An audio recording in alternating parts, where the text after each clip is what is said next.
Thorndike के साहचर्य सिद्धांत के बारे में चर्चा हुई थी, हाँ जिसे कनेक्टिविज्म कहते हैं, जिसमें बोला गया था कि स्टिमुलस और रिस्पॉन्स ये दोनों का मिला हुआ सिद्धांत है, जिसे एसआर बूंड थ्योरी भी बोला जाता है। अच्छा उन्होंने त्रुटि एवं प्रयत्न का सिद्धांत भी दिया था। अच्छे। और इस सिद्धांत को जो है ये सर एसआर अमेरिका के बॉन्ड थे, तो थ्योरी इनका जन्म 31 अगस्त 1972 को हुआ था। अविनाश रुकिए, अरुल्ला बताइए जी।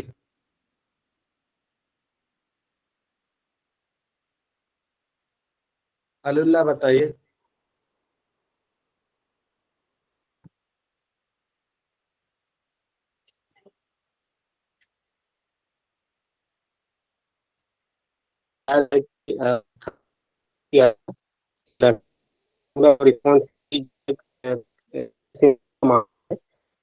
आपकी आवाज ठीक नहीं आ रही है अरुल्ला, रुकिए आप।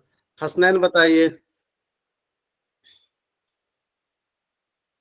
सर थॉर्नडाइक ने सर प्राइमरी लॉज दिया था, जिसमें सर उन्होंने एक बुक लिखा था। बुक में जैसे कि उसका बुक का नाम था एनिमल लर्निंग, और जो 1898 में शाये हुआ था। उसके अकॉर्डिंग उन्होंने 3 लॉज दिए थे, प्राइमरी लॉज, जिसमें law of exercise, law of redness और लॉ ऑफ इफेक्ट की बात किया था सर।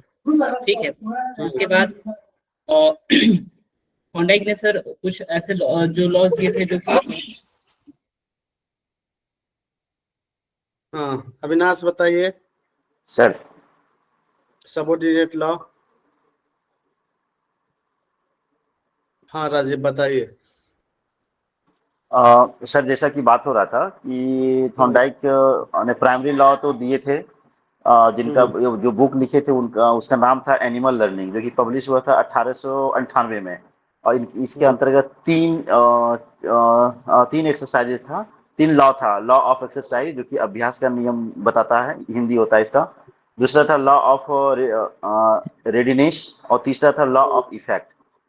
उसके बाद सर इसके साथ साथ जो है सो इनकी आलोचना भी होती है, इनके रिसर्चर्स ने इनकी आलोचना भी किए थे। जब तब इन्होंने जाकर के 1930 में इसको रिवाइज किया था। उसके बाद जो है सो इन्होंने क्या किया, इस 3 लॉ के साथ साथ 5 सबऑर्डिनेट लॉ भी दिए थे इन्होंने, जो कि पहला लॉ था लॉ ऑफ मल्टीपल रिस्पॉन्स, दूसरा था लॉ ऑफ सेट और एटीट्यूड, तीसरा था प्रीपोटेंसी ऑफ एलिमेंट्स, चौथा था law of response by analogy, और पांचवा था लॉ ऑफ एसोसिएटिव शिफ्टिंग। बिल्कुल। हाँ भाई, क्या कहते हैं कि नवरोज बताइए, जो लॉ ऑफ इफेक्ट का रिवीजन हुआ तो फिर क्या नाम दिया गया? नवरोज, लॉ ऑफ इफेक्ट का जब रिवीजन हुआ तो उसको क्या नाम दिया गया?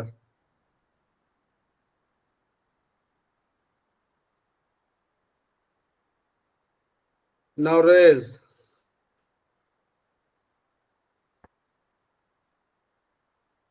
नगमा, अंजुम बताइए, लॉ ऑफ इफेक्ट का जब रिवीजन हुआ तो क्या नाम दिया गया?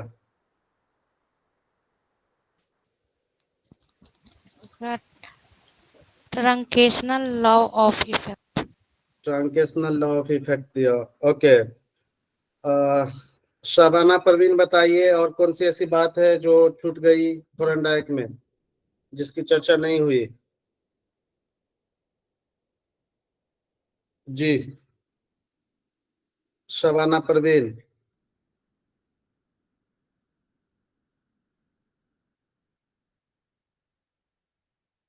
शाजिया मुशर्रफ। यस सर, अस्सलाम वालेकुम।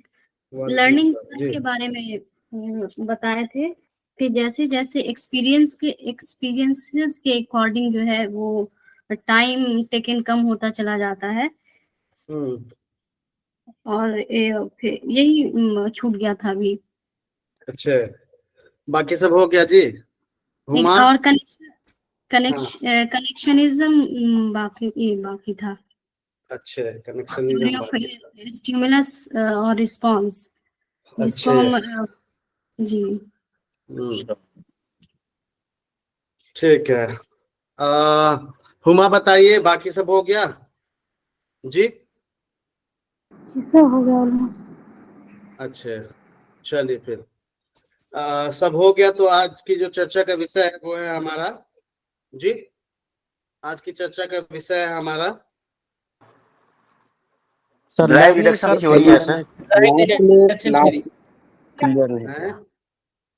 लास्ट में एलिमेंट्स इन लर्निंग था, थोड़ा सा उसको गो थ्रू कर दीजिए एक बार। हाँ, क्या था क्या कहते हैं एलिमेंट्स ऑफ लर्निंग में भाई, क्या था थॉर्नडाइक के एलिमेंट्स ऑफ लर्निंग में? एक तो ड्राइव था जो हमारी इच्छा शक्ति है ना, डिजायर्स हमारी। जी फिर दूसरा गोल है ना, जो चैलेंजेस हैं वो हमारा गोल। रैंडम मूवमेंट, कभी कभी हम किसी समस्या के समाधान के लिए जाते हैं तो अचानक से हमारी जो मूवमेंट है वो किसी समस्या का समाधान अचानक से मिल जाता है रैंडम मूवमेंट करते करते।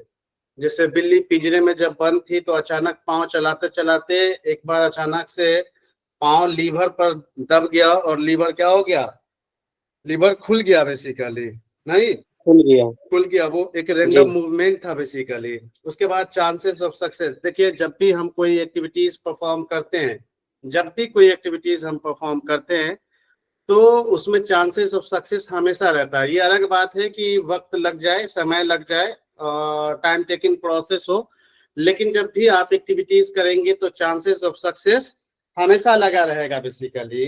अगर जो एक्टिविटीज करता ही नहीं है तो उनके सक्सेस होने की कोई गुंजाइश नहीं है, लेकिन जो एक्टिविटीज परफॉर्म करेगा उनके सक्सेस होने की के इम्कानात हमेशा लगे रहते हैं बेसिकली, नहीं। सिलेक्शन ऑफ प्रॉपर, जब हम किसी समस्या के समाधान के लिए जाते हैं, किसी मसले के हल के लिए जाते हैं तो एक पैटर्न्स को फॉलो करना पड़ता है, एक प्लान को फॉलो करना पड़ता है जो कि हमें पर्टिकुलर डायरेक्शन की तरफ ले जाता है बेसिकली। और अगर ऐसा हम करते हैं तो एक इंटीग्रेटेड तौर पे किसी मसले का हल निकालते हैं। अदरवाइज रेंडम तरीके से भी हमारी समस्या का समाधान हो जाता है कभी कभी, लेकिन अगर हमारे पास प्लानिंग हो, हम प्रॉपर तरीके से मूवमेंट करें, प्रॉपर तरीके से एक्टिविटीज परफॉर्म करें तो कामयाब होने के चांसेस बढ़ जाते हैं बेसिकली। फिक्सेशन, समटाइम्स हम हमारी जो बिहेवियर है वो एक आदत सा हो जाता है, हैबिट फॉर्मेशन हो जाता है, जो हम किसी पर्टिकुलर स्टेज में या किसी पर्टिकुलर स्टेट के साथ बंध जाते हैं। यदि उस फिक्सेशन को अगर खत्म नहीं किया गया तो आगे की जो समस्याएं हैं वो हमसे हल नहीं हो पाएगी। अगर सिचुएशन बदल दिया जाएगा तो हम फिर से उसी स्थिति में आ जाएंगे जिस स्थिति में हमने शुरुआत में स्ट्रगल करी थी बेसिकली। इसलिए लर्निंग का जो रूल है वो ब्रेक द फिक्सेशन है। एक्चुअली फिक्सेशन को ब्रेक करेंगे तभी कोई नई चीज सीख पाएंगे। अगर फिक्सेशन को हम ब्रेक नहीं करेंगे तो फिर नई चीजों का सीखना नई चीजों का सीखना तकरीबन नामुमकिन हो जाएगा बेसिकली लर्निंग की प्रोसेस में। Is it right or not ji? Right जी। ये बेसिकली चंद एलिमेंट्स हैं जिसको आपको याद रखना है, लर्निंग की प्रोसेस में इंटीग्रेट करना पड़ेगा बेसिकली, तभी जाकर के आप कामयाब हो पाएंगे। ये तो थी थॉर्नडाइक की बात। आज की जो हमारा चर्चा का विषय है वो है जी, वो है ड्राइव रिडक्शन थ्योरी बेसिकली जी। Drive reduction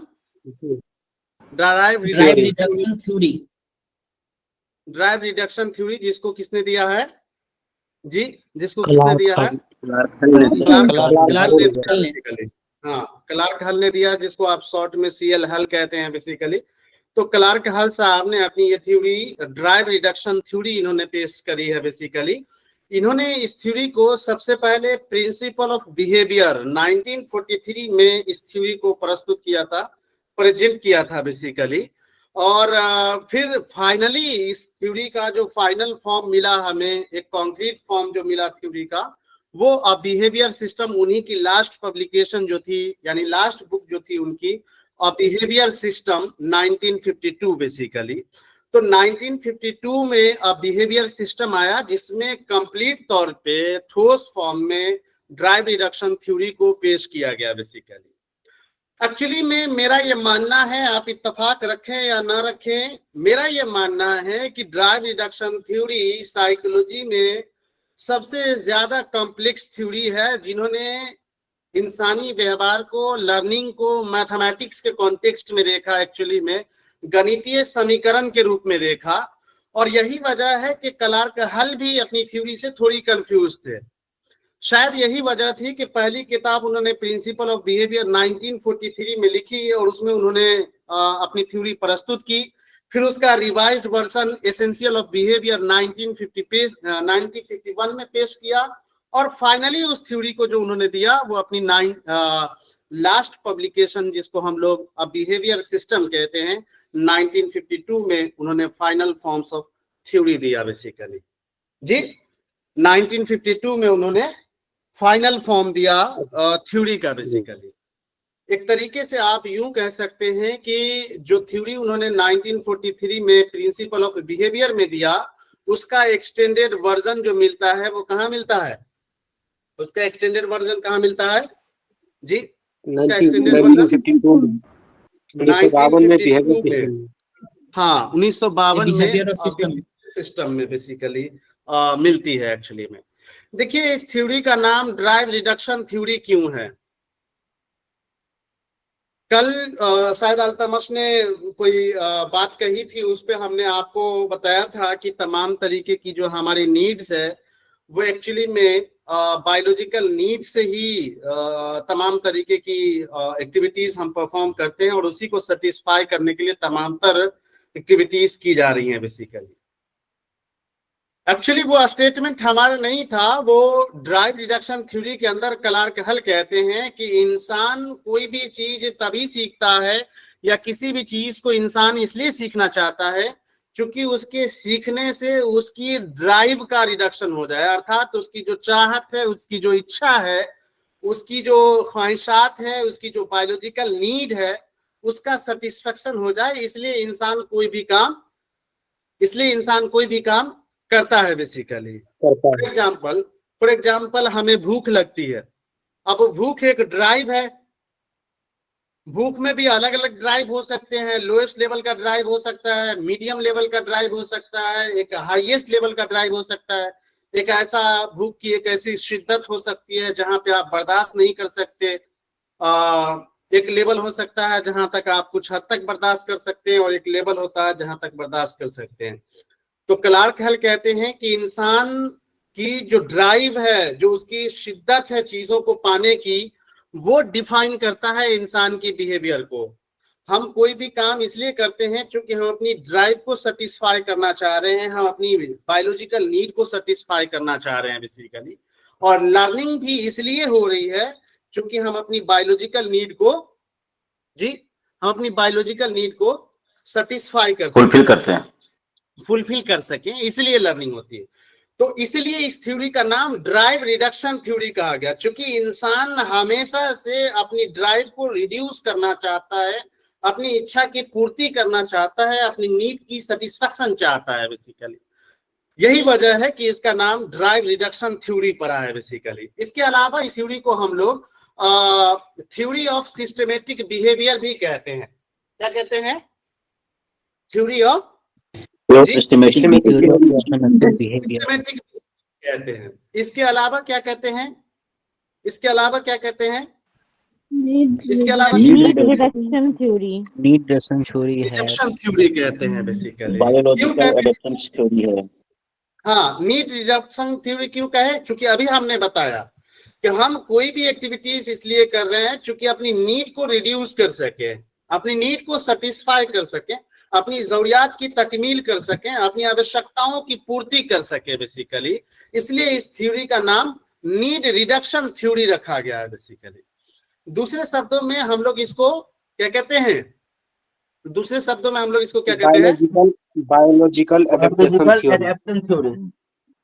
biological adaptation theory कहते हैं बेसिकली। बायोलॉजिकल एडेप्टेशन थ्योरी का मतलब फिर वही बात कि हम कोई चीज इसलिए अपना रहे हैं, कोई एक्टिविटीज इसलिए परफॉर्म कर रहे हैं क्योंकि हम अपनी जैविक आवश्यकताओं को, बायोलॉजिकल नीड को पूरा करना चाहते हैं, सेटिस्फाई करना चाहते हैं बेसिकली। इसलिए बायोलॉजिकल नीड को की सेटिस्फेक्शन चाहते हैं, इसलिए इसको हम लोग बायोलॉजिकल एडेप्टेशन थ्योरी कहते हैं। और फर्दर हम जब आगे थ्योरी में बढ़ेंगे तो इसका और भी आपको एक्सप्लेनेशन मिलेगा, एग्जाम्पल्स आपको देखने को मिलेंगे। साथ ही साथ इस थ्योरी को हम लोग नीड सेटिस्फैक्शन थ्योरी कहते हैं। नीड सेटिस्फैक्शन थ्योरी कहते हैं बेसिकली। इसके अलावा इसको हम लोग रीइंफोर्समेंट थ्योरी कहते हैं बेसिकली। इसके अलावा इस थ्योरी को हम लोग मोटिवेशन थ्योरी कहते हैं। और क्लार्क हल ने कहा कि हमारे अंदर तमाम तरीके की मोटिवेशन हमारी बायोलॉजिकल नीड से पूरी होती है, तय होती है।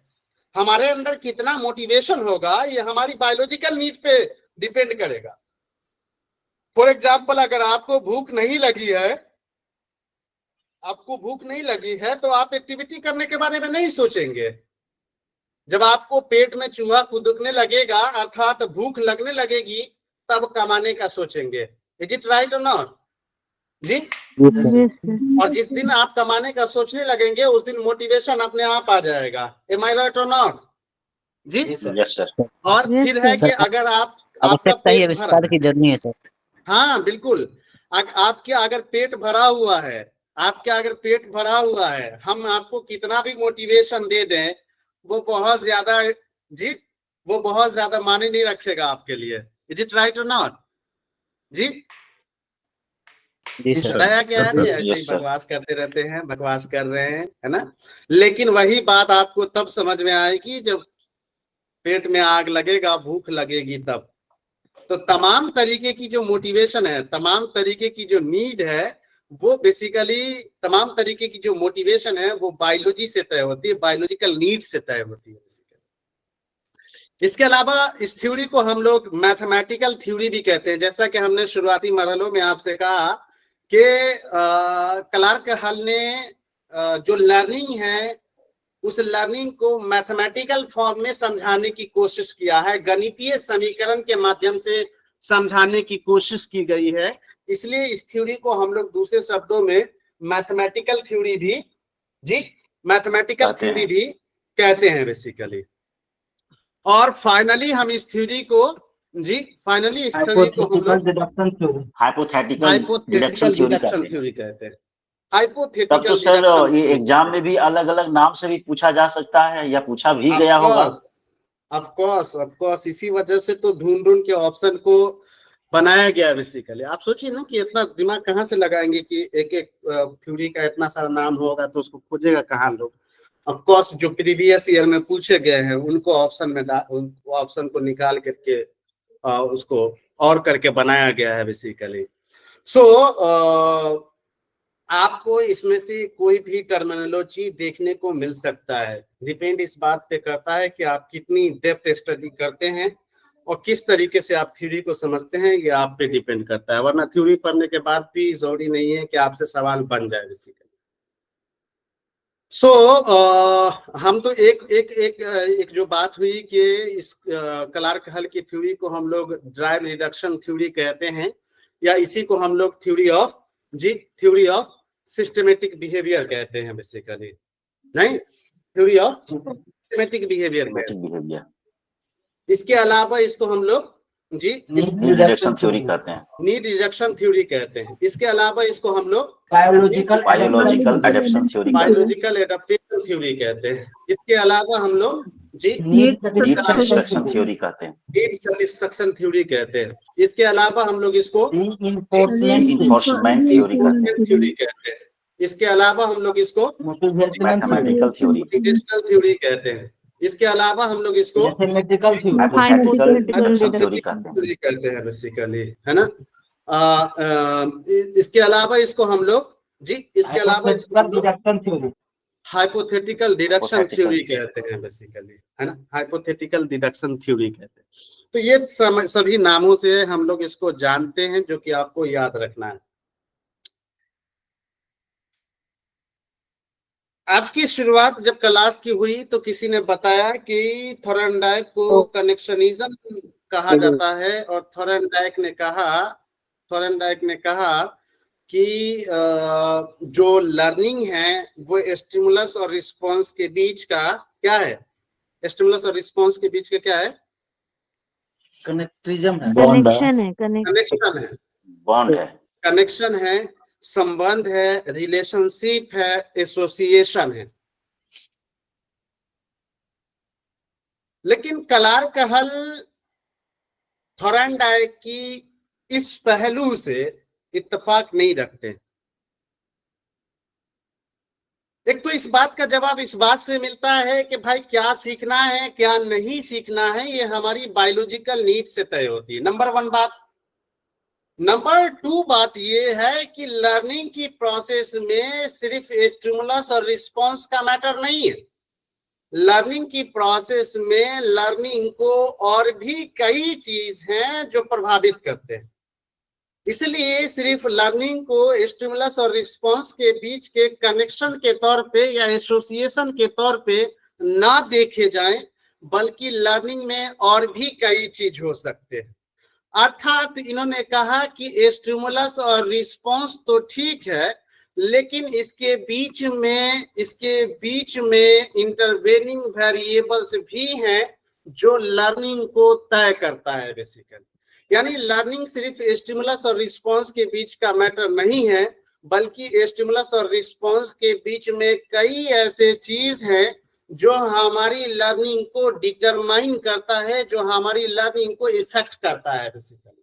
फॉर एग्जाम्पल, आपको भूख लगी है, आपको भूख लगी है, आई मीन आपको भूख नहीं लगी है, आप खा पी के एकदम टंच है, आपको स्टिमुलस दिया गया, आप जरूरी नहीं है कि रिस्पॉन्स करेंगे।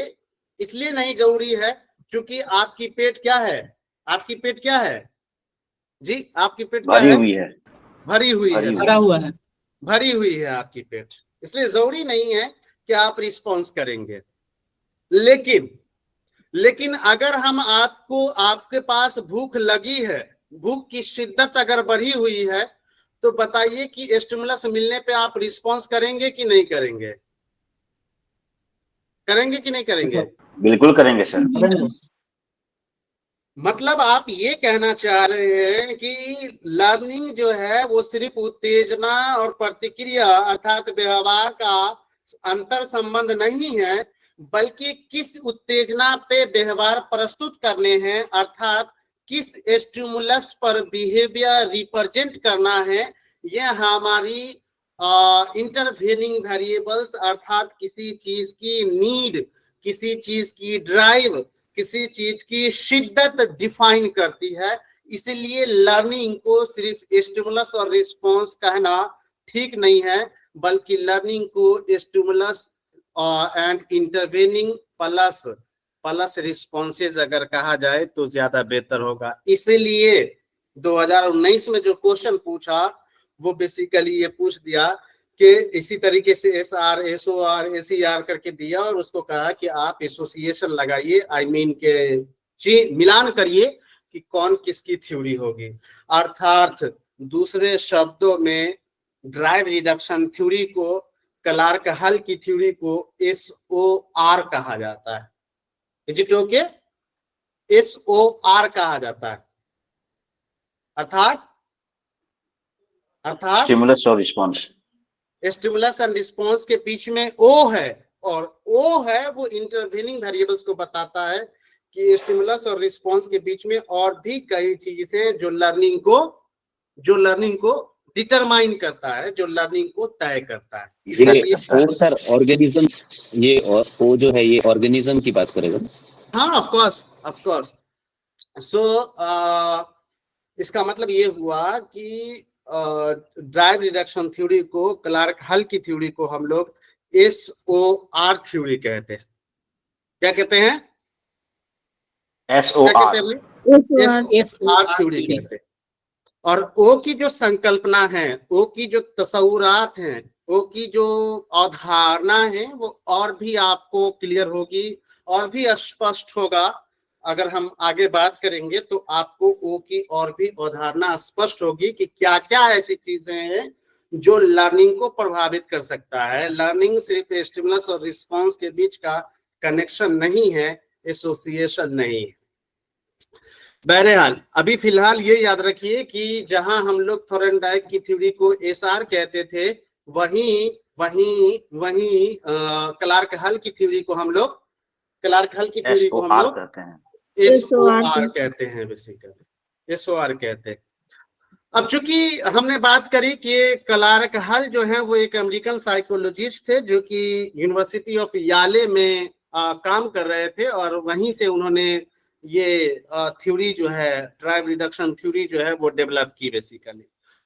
क्लार्क हल चार्ल्स डार्विन की theory struggle for the existence से बहुत प्रभावित हैं, और ये आपके कॉमन सेंस पे डिपेंड करता है कि आप इन चीजों को कितने बेहतरीन अंदाज में इंटरप्रेट कर रहे हैं। मैं थोड़ा इशारा दे रहा हूं क्योंकि मुझे थ्योरी कंप्लीट करनी है, मैं थोड़ा इशारा दे रहा हूं, बाकी आप लोग इसको अपने से इंटरप्रेट करिए।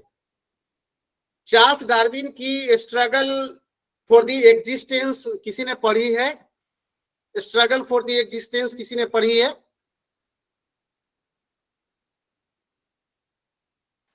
नहीं। कोई बात नहीं। देखिए मैं भी बहुत ज्यादा नहीं पढ़ा की बात करता हूँ। हाँ, मैं भी ज्यादा नहीं पढ़ा, लेकिन थोड़ा बहुत जो पढ़ा उसमें मुझे ये समझ में आती है, और आप लोग ढूंढ के देख लीजिएगा, पढ़ लीजिएगा, बात ये निकल करके आती है कि वही प्राणी एग्जिस्ट करेगी, अस्तित्व में रहेगी जो स्ट्रगल करेगा। जी, वही अस्तित्व में रहेगा, वही वजूद में रहेगा जो स्ट्रगल करेगा, और स्ट्रगल वही करेगा जिसको नीड होगी, जिसको नीड नहीं होगी वो स्ट्रगल नहीं करेगा, जो स्ट्रगल नहीं करेगा उसका एग्जिस्टेंस नहीं रहेगा। आपने देखिए जब पृथ्वी पर से जंगल खत्म हो गए तो जो जानवर जिन्होंने स्ट्रगल नहीं किया, ऊंचे पेड़ के पत्तों को खाना शुरू नहीं किया, ऊंचे जंगलों को खाना शुरू नहीं किया, ऐसी प्राणी खत्म हो गई, और जिन प्राणियों ने ऊपर के पेड़ के पौधों का पत्ता खाना शुरू किया, ऊपरी जंगलों को खाना शुरू किया, ऐसे जानवर एग्जिस्ट किए, और उसके नतीजे में आपने देखा है जेबरा वगैरह के जो गर्दन है जी, वो क्या हो गए, भाई, ऊंचा हो गया ना, लंबे हो गए, बड़े हो गए बेसिकली। सो एक्चुअली में वो जो नीड है वो बायोलॉजिकल नीड से तय हुआ बेसिकली, और ये जो सर्वाइकल ऑफ द फिटेस्ट है, स्ट्रगल फॉर द एग्जिस्टेंस है, इस बात से प्रभावित होकर के क्लार्क हल ने ड्राइव रिडक्शन की थ्योरी दी है, आई मीन बायोलॉजिकल एडेप्टेशन की थ्योरी दी है। साथ ही साथ क्लार्क हल पाब्लो की थ्योरी से भी और प्रभावित हैं, जिसमें वो कंडीशनिंग की बात करते हैं, उससे भी प्रभावित हैं। थॉरेनडाइक से पर्टिकुलरली प्रभावित हैं, नाइतफाकी भी है लेकिन पर्टिकुलरली प्रभावित है। और मैंने आपको कल लॉ ऑफ इफेक्ट को डिस्कस करते समय कहा था कि लॉ ऑफ इफेक्ट को इतना आसानी से लेने की जरूरत नहीं है, क्योंकि बाद के बिहेवियरिस्टिक स्कूल्स ऑफ साइकोलॉजी के तकरीबन जितने साइकोलॉजिस्ट हैं सबने लॉ ऑफ इफेक्ट को अपना रेफरेंस बनाया है, संदर्भ में लेकर के ही उन्होंने थ्योरी दी है। अर्थात क्लार्क हल भी थॉरेनडाइक से प्रभावित हैं, और थॉरेनडाइक की खास करके जो लॉ ऑफ इफेक्ट है उससे प्रभावित हैं बेसिकली। थॉरेनडाइक की खास करके जी, थॉरेनडाइक की खास करके लॉ ऑफ इफेक्ट जो है, हाँ, लॉ ऑफ इफेक्ट से खास करके प्रभावित हैं बेसिकली। हमने आपसे ये भी बात कही, बातों बातों में हमने कहा कि क्लार्क हल ने अपनी थ्योरी पहली बार जो पेश करी वो 1943 में अपनी पहली बुक प्रिंसिपल ऑफ बिहेवियर में पेश किया बेसिकली। और जैसा कि हमने कहा कि फाइनली इस थ्योरी का जो एक्सटेंडेड वर्जन मिला वो 1952 में मिला, जो किताब का नाम था जी बिहेवियर सिस्टम। आज क्लास की शुरुआत में मैंने आपसे एक बात कही कि मैं ऐसा मानता हूं कि क्लार्क हल की थ्योरी साइकोलॉजी में सबसे ज्यादा कॉम्प्लेक्स थ्योरी है। ऐसा कुछ मैंने कहा था आपसे? Yes sir, yes sir, yes sir. जी सर। क्यों कहा मैंने, इसीलिए वो क्यों कहा इसीलिए खुद वो भी कंफ्यूज कर गए। यस।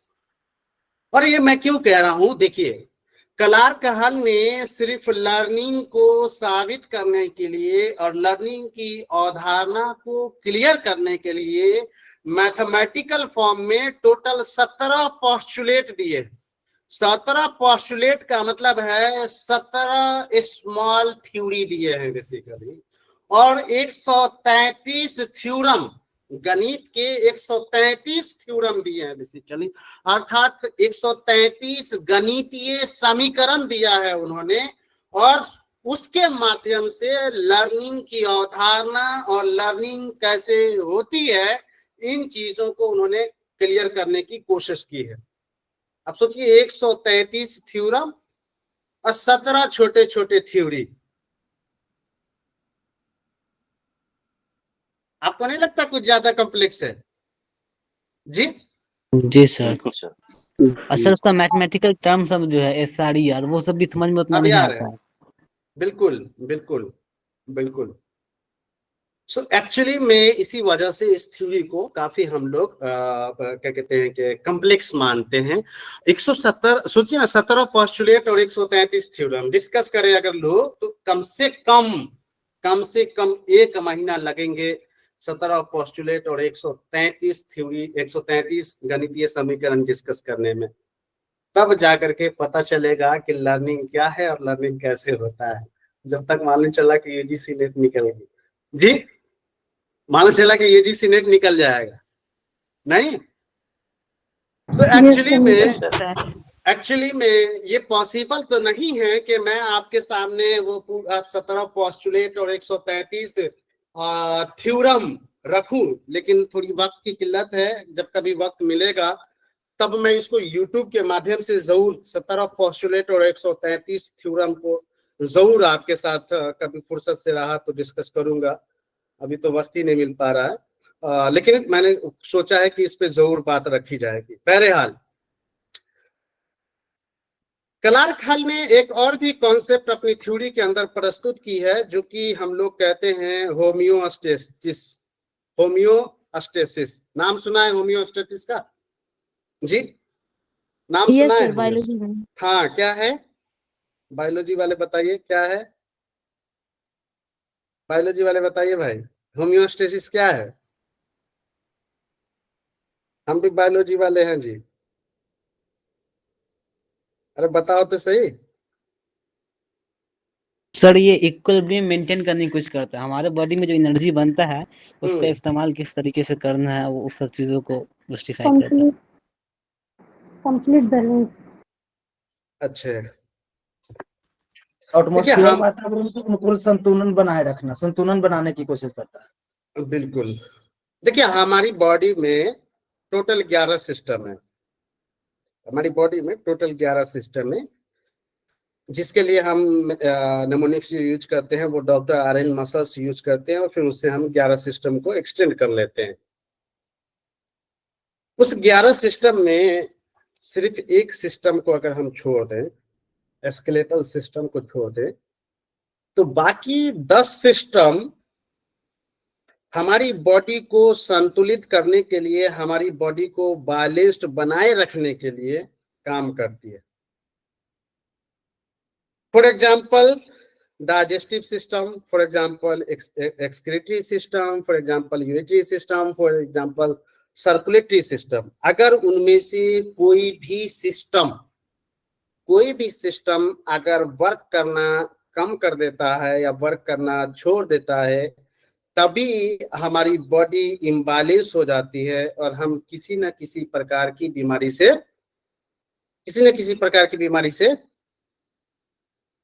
ग्रसित हो जाते हैं।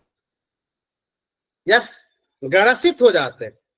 सो होम्योस्टेसिस जो है उस स्टेज को रेफर करता है जिसमें हमारी बॉडी अपने बॉडी के तमाम ऑर्गन और तमाम फंक्शंस के बीच में बैलेंस बनाए रखती है, बैलेंस बना करके रखती है, बेसिकली बैलेंस बना करके रखती है।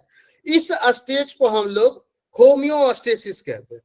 फॉर एग्जाम्पल हमारी बॉडी का इनर टेम्परेचर अलग क्यों है, एक्सटर्नल टेम्परेचर अलग क्यों है, और इन दोनों टेम्परेचर को मेंटेन कैसे करना है, यह हमारी बॉडी की जो थर्मो रेगुलेशन सिस्टम है वो काम कर रही है बेसिकली, और बैलेंस बना करके रखे हुई है। उस बैलेंस स्टेट को हम लोग क्या कहते हैं जी, उस बैलेंस स्टेट को हम लोग क्या कहते हैं, होम्योस्टेसिस कहते हैं बेसिकली।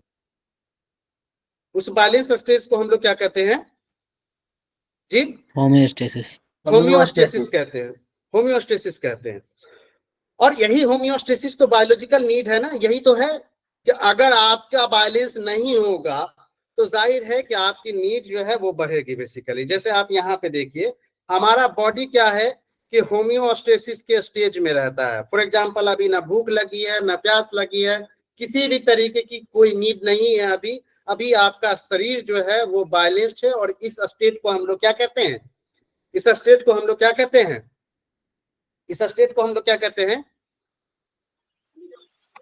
होम्योस्टेटिस होम्योस्टेसिस कहते हैं, होम्योस्टेसिस कहते हैं। लेकिन जैसे ही भूख लगेगा आप किस स्टेज में बदल जाएंगे, लैक ऑफ होम्योस्टेसिस, अर्थात आपका शरीर क्या हो जाएगा, असंतुलित होने लगेगा। Is it right, is it right? Yes sir. और जैसे ही आपका शरीर असंतुलित होगा, आपके अंदर नीड जागेगी, आवश्यकता जागेगी, जरूरत आएगा। Is it right, is it right?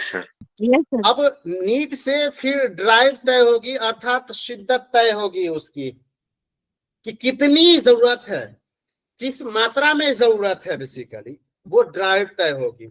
और फिर जब ड्राइव आएगा आपके अंदर तो आप काम करने के लिए क्या होंगे, काम करने के लिए क्या होंगे,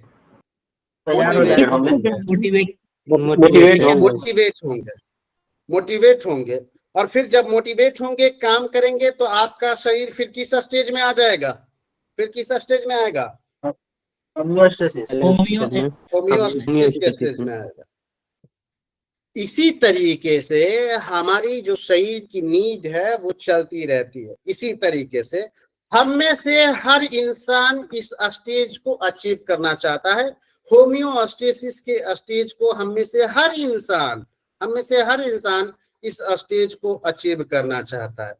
जब तक के हम में लैक ऑफ होम्योस्टेसिस नहीं आएगा, नीड नहीं जागेगी, नीड नहीं जागेगा तो ड्राइव नहीं आएगी, अर्थात कितनी शिद्दत से चाहेंगे ये चीज डिफाइन नहीं होगा। जब ये चीज डिफाइन नहीं होगा तो आपके अंदर काम करने की मोटिवेशन नहीं आएगी, सीखने की मोटिवेशन नहीं आएगी। और जब सीखने की मोटिवेशन नहीं आएगी तो लैक ऑफ होम्योस्टेसिस के स्टेज में रहेंगे, जिसमें आप रहना नहीं चाहते हैं। अर्थात आप में मोटिवेशन आएगा और आप किस स्टेज को अचीव करना चाहेंगे, किस स्टेज को अचीव करना चाहेंगे, होम्योस्टेसिस को बेसिकली।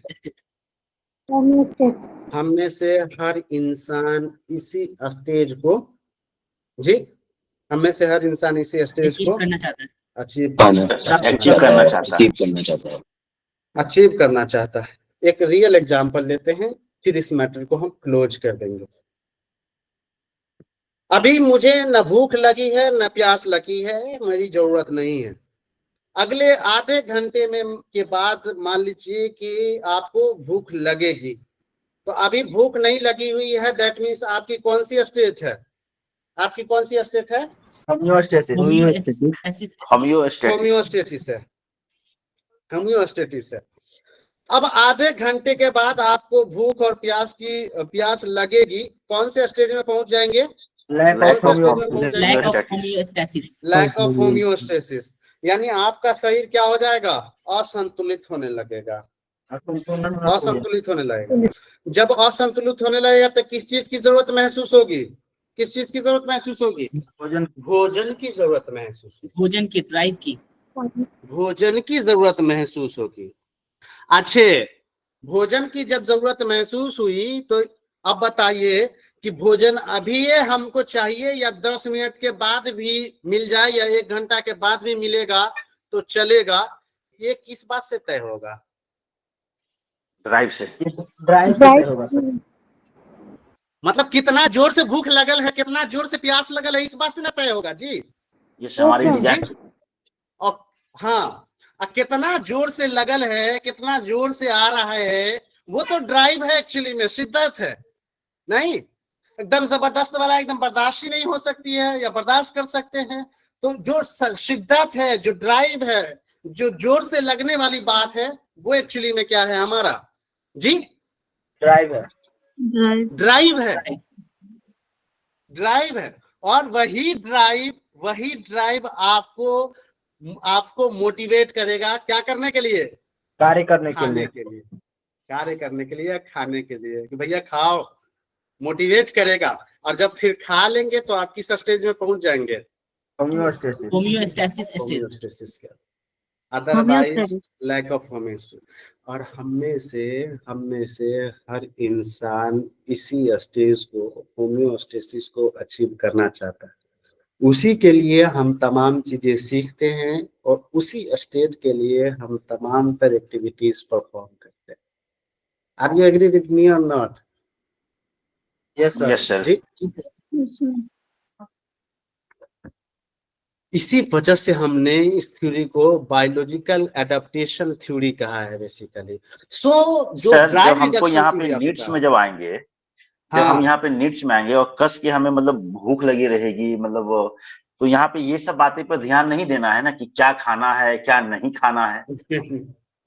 नहीं, अगर ऐसा ध्यान देंगे, अगर ये भी चीज रहेगा, देखिए ये बात है, जब आपको अंदर लैक ऑफ हेमोस्टेसिस रहेगा और बहुत ज्यादा भूख लगेगी तो लगेगा कि भाई कुछ भी मिल ले बस खा लेना है जी, कुछ भी मिल ले खा लेना। सर ये भी चीज रहेगा, लेकिन जो बहुत ज्यादा ड्राइव रहेगा तो फिर वो चीज नहीं खाना है नहीं खाना है, ये ड्राइव तय करेगा।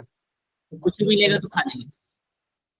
और ये बिल्कुल आपका ड्राइव इंटरेस्ट को तय करेगा। अगर ड्राइव थोड़ा बहुत है, अरे ठीक है, आधा घंटा के बाद 1 घंटा के बाद भी चलेगा, लेकिन कुछ अच्छा मिल गया जी, कुछ लाभ टपकने वाला कोई चीज मिल गया तो अब ये खाना शुरू कर दिए। नहीं, और ठीक ठाक नहीं है तो अच्छा ठीक है, 1 घंटे बाद खा लेंगे, ये भी तय करेगा। इसलिए कहना कि सारा मैटर ड्राइव का है। ड्राइव किस लेवल का है ये तय करेगा एक्चुअली में कि आप कितने मोटिवेटेड होंगे और कितना काम करेंगे। अगर ड्राइव एकदम जबरदस्त किया है, फिर आप कुछ भी नहीं देखेंगे, फिर तो आपको लगेगा कि बस कुछ मिल जाए जी, फिर तो कुछ मिल जाए बस बात खत्म है। Is it right or not जी? Yes sir.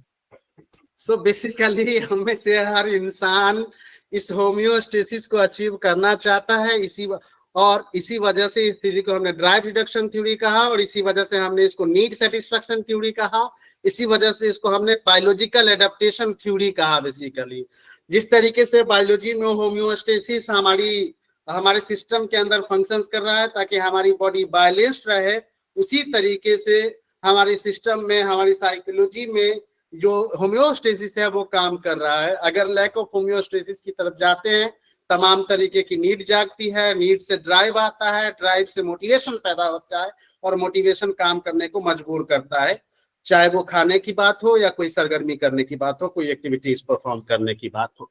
और लर्निंग भी इसी तरीके से होगा, और वो तय करेगी ड्राइव किस लेवल का है आपका, वो लर्निंग को डिफाइन करेगा। जी बताइए अनिल सर। हाँ भैया कर रहे थे लेकिन हैंड रेज नहीं हो रहा था। जब आप विभिन्न नाम बता रहे थे तो सारा नाम तो समझ में आ गया, लेकिन हाइपोथेटिकल डिडक्शन थ्योरी क्यों कहते हैं ये समझ में नहीं आया। प्लीज वेट थ्योरी का कंप्लीट होते हो जाएगा। 1 मिनट, जस्ट एक कॉल ले।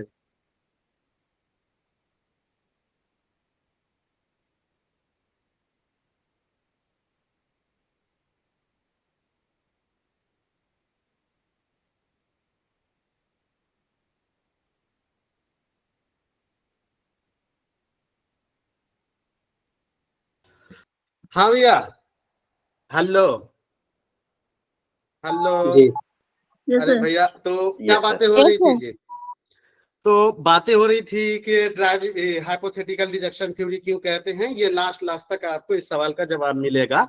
फिलहाल हम इस मैटर पे थे कि हमारी तमाम तरीके की नीड जो है वो हमारी बायोलॉजिकल नीड से तय होती है, और हम उसी को सेटिस्फाई करने के लिए तमाम तरह एक्टिविटीज परफॉर्म करते हैं। Is it right or not जी? Is it right or not? जी अच्छे। कल लास्ट में हमने आपको एक थॉरनडाइक की थ्योरी में सबऑर्डिनेट लॉ में मैंने आपके साथ एक बात कही थी, और वो बात थी एसोसिएटिव शिफ्टिंग। याद है किसी को एसोसिएटिव शिफ्टिंग?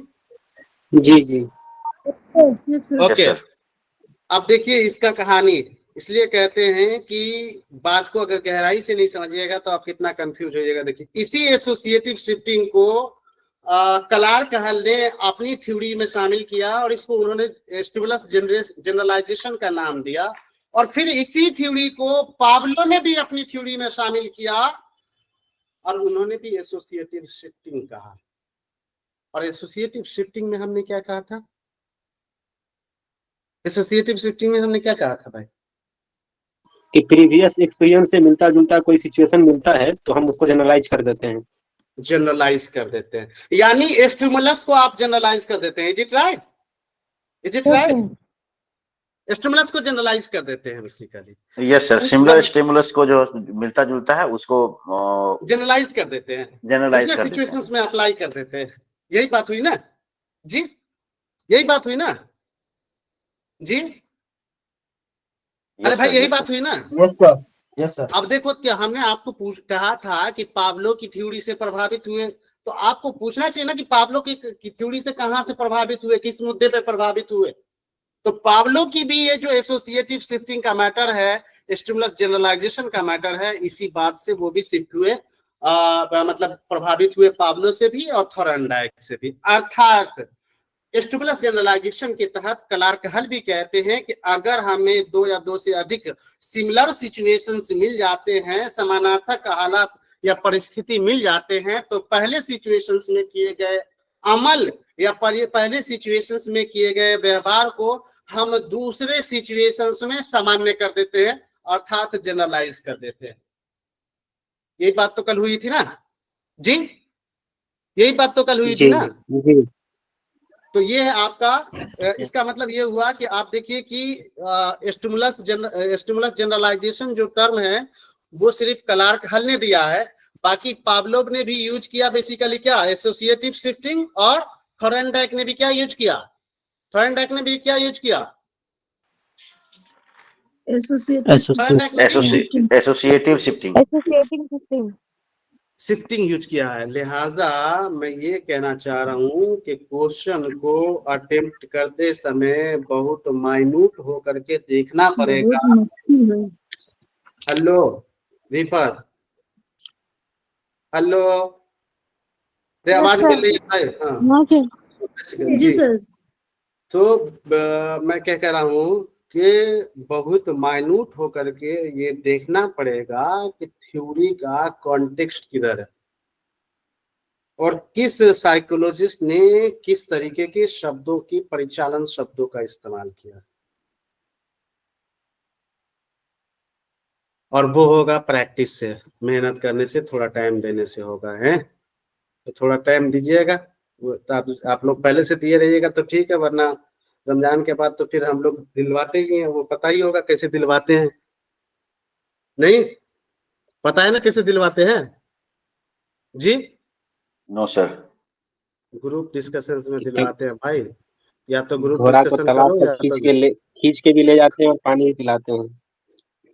पानी भी पिलाते हैं। नहीं अगर उसमें आइएगा तो भैया बाहर जाइए। तो जब ग्रुप डिस्कशन से होता है ना तो उसमें रगड़ा जाता है लोग, हैं? तो हमारे यहाँ वो वाला कंसेप्ट नहीं सर। चलता ये है। इन्होंने तो रेडीनेस को रॉन्ग साबित कर दिया। अरे यही तो बात है, बिहेवियरिस्टिक आज तक इसलिए एग्जिस्ट कर रहा है क्योंकि लाख कंस्ट्रक्टिविज्म आ जाए और लाख कोई फिलॉसफी आ जाए, लेकिन मेरी नजर में, मेरे स्टडी के कॉन्टेक्स्ट में, मैंने जितना भी पढ़ा है आज तक में, मैं आपको दावे के साथ कह सकता हूं कि बिहेवियरिज्म का कोई तोड़ नहीं है। बाकी जितनी बात आप करेंगे सबको बकवास है, सब बकवास है। बिहेवियरिज्म से अच्छा कुछ भी नहीं है। सुने ना कि मार के डर से भूत भागे लगता है, सुने कि नहीं? Yes sir, yes sir. तो बिहेवियरिज्म से बढ़िया कोई नहीं। बिहेवियरिज्म वही है भूत भगा देता है। बाकी तमाम थ्योरी ठीक है, लेकिन बिहेवियरिस्टिक का अपना एक मैटर है, एक अपना रसूख है, उसका जवाब है अपना उसका। बहरहाल उस मुद्दे पे आएंगे, बात करेंगे। देखिए अब यहाँ पे मैं कंक्लूड कर रहा हूँ थ्योरी को, थोड़ा सा आपको बातें समझनी पड़ेगी, क्योंकि मैंने 133 थ्योरम और 17 पोस्टुलेट से जो मैथमेटिकल वाली बात आ रही है उसको मैंने चुराने की कोशिश की है, उसको मैंने समरी के तौर पे लेने की कोशिश की है। अगर थोड़ा ध्यान देंगे, अटेंशन पे करेंगे तो बातें समझ में आएगी, और फिर उसके बेसिस पे आपको ये समझ में आएगा कि इस थ्योरी को SOR थ्योरी क्यों कहा गया। हालांकि मैंने समझाने की कोशिश करी है, लेकिन वो और भी आपको अब समझ में आएगी बातें। देखिए जो हमने शुरुआत में आपसे कहा कि हल की इस थ्योरी को हम लोग मैथमेटिकल थ्योरी कहते हैं बेसिकली, क्योंकि क्लार्क हल ने लर्निंग को मैथमेटिकल इक्वेशन के थ्रू, गणितीय समीकरण के थ्रू समझाने की कोशिश करी है बेसिकली। जैसे उन्होंने कहा है कि ACR जो है, ACR को उन्होंने कहा है एक्साइटरी पोटेंशियल। ये एक्साइटरी पोटेंशियल क्या होता है? तो जो इंसान है या जो जीव है या जो ऑर्गेनिज्म है, उनके रिस्पॉन्स करने की जो संभावना है उसको बेसिकली दर्शाता है कौन? उसको दर्शाता है कौन जी? उसको दर्शाता है कौन? SER। SER, जिसको हम लोग कहते हैं excitatory potential. Excitatory potential basically potential ये क्या है? इंसान की रिस्पॉन्सेस की संभावना को दर्शाता है कि इंसान कहाँ कहाँ किस किस एरियाज में कब कब रिस्पॉन्स कर सकता है। उसके बाद इसमें जो आप भी देख रहे हैं, ये वाली जो भी देख रहे हैं, इसका मतलब है stimulus intensity dynamism. Stimulus intensity dynamism ये स्टिमुलस की तीव्रता को दर्शाता है, अर्थात स्टिमुलस में कितनी रिडीनेस है, वो इंसान को कितना खींच रहा है अपनी तरफ, ये इस चीज को दर्शाता है। कहते हैं ना तेरे चेहरे में वो जादू है कि तेरी ओर खिंचा चला जाता हूं। भाई चेहरा तो वही है, लेकिन चेहरे में वो जादू है जिसकी वजह से कोई क्या हो रहा है,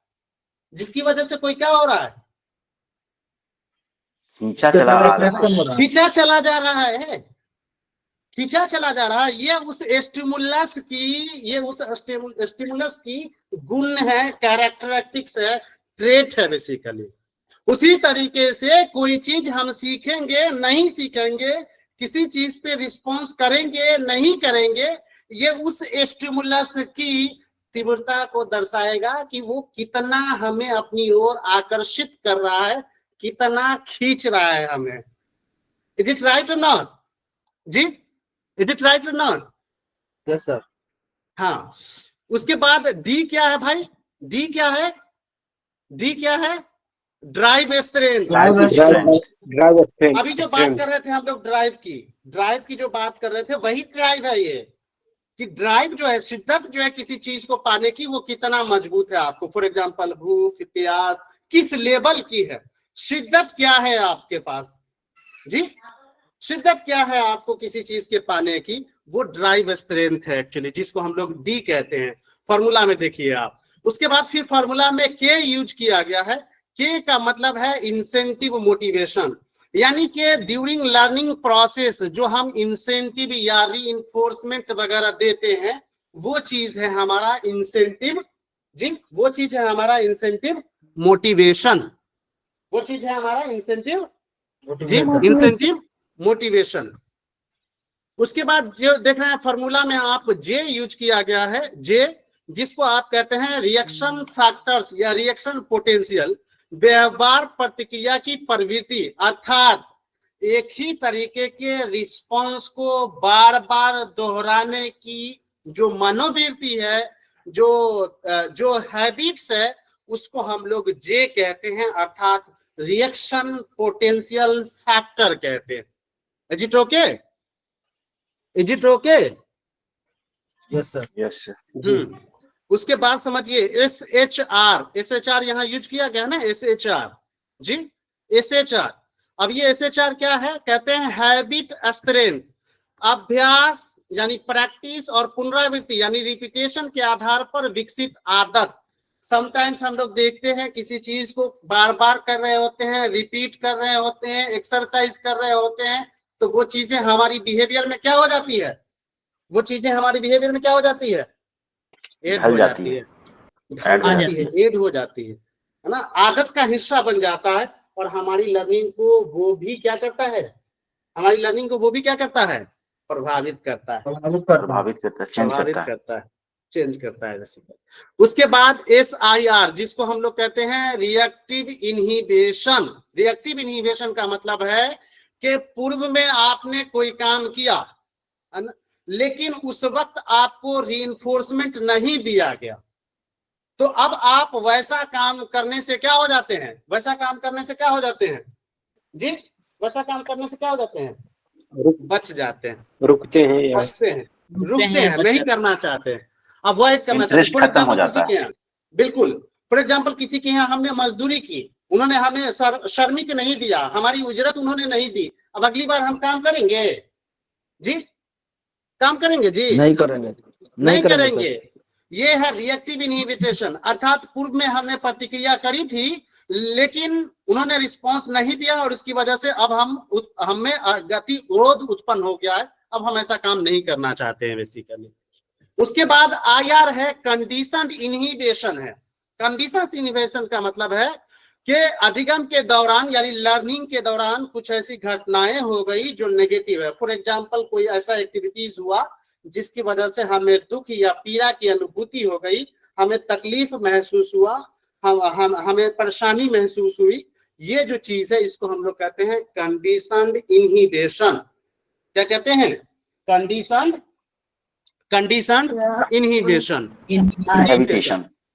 हाँ, इसके अलावा SOR है, SOR को कहते हैं ऑसिलेशन इफेक्ट।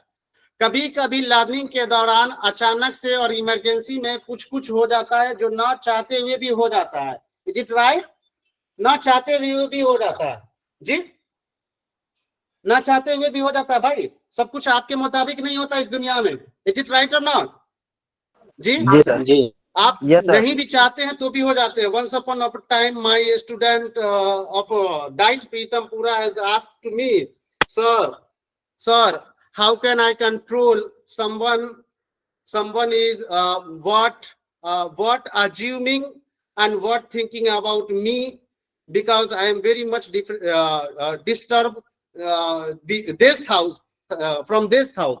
मैंने कहा उनसे, मेरे बच्चे तुम किसी की थाउत को कंट्रोल नहीं कर सकते, जब तुम किसी के कंट्रोल को कंट्रोल नहीं कर सकते थाउत को, तो उसके गाली देने से ही तुम्हें क्या फर्क पड़ना चाहिए भाई, जब तुम कंट्रोल ही नहीं कर सकते हो। चूंकि ये आकस्मिक चीज है, अप्रत्याशित चीज है, जो हमारे चाहने ना चाहने से इसको कोई भी फर्क नहीं पड़ता है, जो होना है वो होके रहेगा।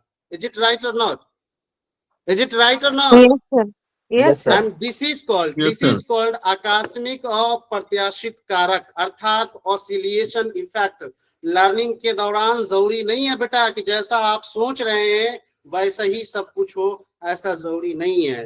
कुछ कुछ अनफॉर्सीन सर्कमस्टांसेस, अनफॉर्चुनेट सर्कमस्टांसेस भी आ सकते हैं और वो भी आपकी लर्निंग को क्या करेगा, वो भी आपकी लर्निंग को क्या करेगा, प्रभावित करेगा। And last SLR that means reminiscence effect. अब आपके याद करने की शक्ति कितनी है, आपकी मेमोरी पावर कितनी है, आपकी कुव्वते हाफजा कितनी है, ये भी आपकी लर्निंग को क्या करेगा, ये भी आपकी लर्निंग को क्या करेगा जी, प्रभावित करेगा, इफेक्ट करेगा। अर्थात इतना कहानी हम आपको सुना कहे लगी रहे हैं भाई, अरे इतना कहानी हम सुना कहे लगी रहे हैं आपको, लर्निंग को इफेक्ट करने के लिए। हाँ, इतना कहानी सुनाने के पीछे ये वाली हिंदी आप फुर्सत से पढ़ लीजिएगा, हमारा पास उतना भी टाइम नहीं कि हम आपको पढ़ के सुनाएं।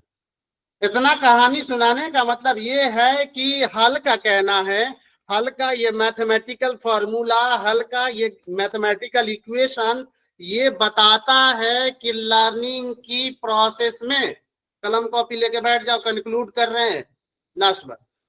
हल का ये मैथमेटिकल फॉर्मूला ये साबित करता है, बताता है कि लर्निंग की प्रोसेस में सिर्फ स्टिमुलस और रिस्पांस के बीच का कहानी नहीं है लर्निंग, बल्कि जितनी भी चर्चा हमने करी ये तमाम चीजें लर्निंग को प्रभावित करेगा। प्रभावित in the sense positive way में भी कर सकता है और प्रभावित इन द सेंस निगेटिव वे में भी कर सकता निगेटिव है। वे में भी प्रभावित कर सकता है।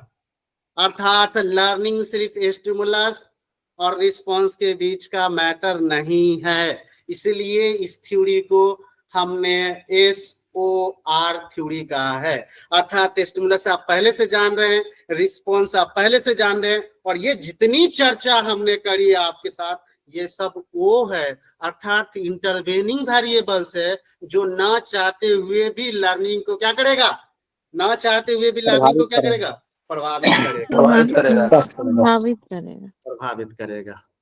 इतनी सी बात पचा लीजिएगा जी सर जी। अगर इतनी सी बात पचा लीजिएगा तो इतना सा पचाइए, और नेक्स्ट क्लास में जब मिलेंगे तो इसमें अभी 3 तरीके की वेरिएबल्स की चर्चा करनी है, और एक बार और भी फिर से हम मैथमेटिकल कॉन्सेप्ट को एक बार फिर से इंटरप्रेट करेंगे, तब जाकर के बातें पूरी तरीके से बचेगी जी।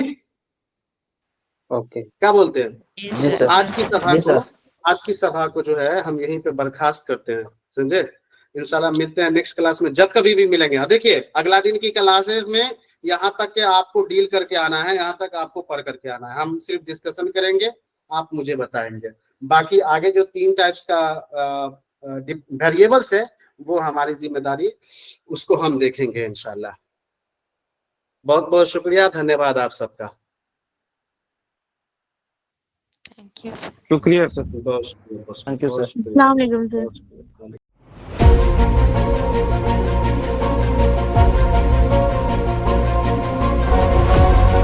अस्सलाम वालेकुम एवरीवन, मेरा नाम अनम ज़फ़र है और मैंने यूजीसी नेट दिसंबर 2024 एग्ज़ामिनेशन 100 परसेंटाइल के साथ क्रैक किया है, और मैं अपनी इस कामयाबी का पूरा क्रेडिट ज्ञान एकेडमी को देना चाहती हूँ, क्योंकि जब मैं इस जर्नी में स्टेप इन कर रही थी उस टाइम भी कई JRF क्वालिफाइड मेरे सीनियर्स ने मुझे रिकमेंड किया था कि मुझे ज्ञान एकेडमी में जाना चाहिए।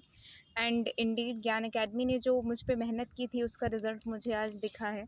तो I am very thankful to Tauheed sir and Ashiq sir, and believe me it's not a sponsored video या ऐसा कुछ नहीं है, ये बस मेरा ग्रैटिट्यूड है ज्ञान एकेडमी के लिए जो इस 1 साल में मैंने सीखा है।